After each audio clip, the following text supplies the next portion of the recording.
Միշտ ստում եք, հիմա շարունակեք ստել։ Ստախոսը դուք եք։ Սա դեռ նախաբանն է, կրվախնձորն էլ դեռ խայք է, չի հասունացել։ Սեղանին երկու փաստաթուղթ կա, երկուսն էլ ծեծված օրինագծին վերաբերող։ Մեկը Փոստանջյանն է գրել, մյուսը բոլոր խմբակցությունները։ Հիմա փորձում են պարզել, հանձնաժողովը Փոստանջյանին հրավիրել է լրամշակված նախագծի քննարկմանը, թե ոչ։ Խնդրում եմ ներկայացրեք ապացույց, որ դուք ինձ հրավիրել եք։ Ձեզ բազմիցս հրավիրել ենք հենց ձեր իսկ ապացույց հիմա այդ ապացույցն եմ ներկայացնում։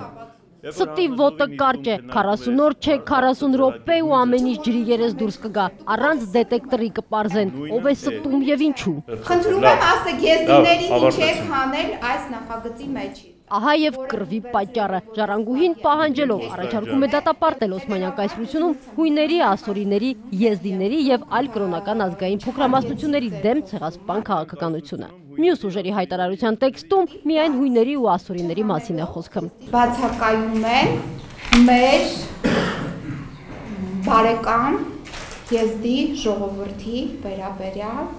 ցեղասպանության դատապարտումը։ Զարուհի Փոստանջյանը սկսեց իր նախագիծը ներկայացնել, հանձնաժողովի անդամները գլուխները բռնեցին։ Այնինչի մասին խոսում է ժառանգուհին, կարող է հիմնավորել, ապացուցել փաստերով։ Քննարկմանը ներկա պատմաբաններն ու իրավաբանները շոկի մեջ են։ Ես որպես պատմաբան պաշտոնապես հայտարարում եմ, տեղյակ չեմ ու մինչև հիմա տեղյակ չեմ եղել այն փաստերին, ըստ որի Օսմանյան կայսրությունում առաջին աշխարհամարտի տարիներին եղել է եզդիների ցեղասպանություն։ Ես ես վստահեցնում եմ, որ եթե ես այս տեքստը ուղարկեմ Ռիչարդ Հովհաննիսյանին, որպես մասնագիտական հիմնավորման տեքստ, որպես դպրոցական գնահատական նա կնշանակի -1։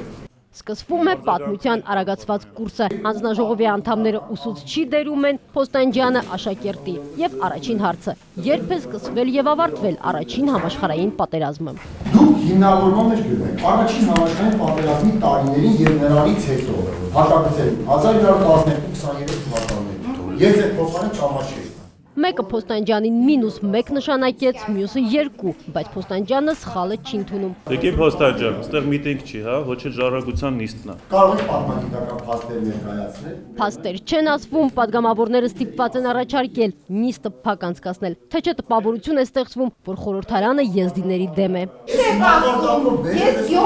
Յուրաքանչյուր մարդ ունի իրավունք անգրագետ տեքստ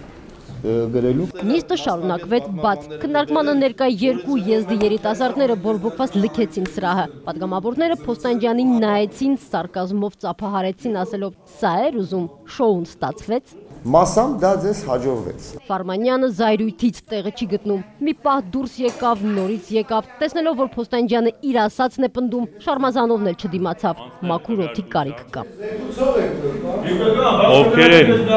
Ովքեր են կողմ։ Փոստանջյանը Շիրակ Թորոսյանի կողքին է։ Պատգամավորը շեղ նայեց կին գործընկերուհուն զգուշացնելով, իր խոսելու ընթացքում շոուներ չի հանդուրժի։ Իմ խոսելու ժամանակ շոու չսարքես։ Եվ լսես, որովհետև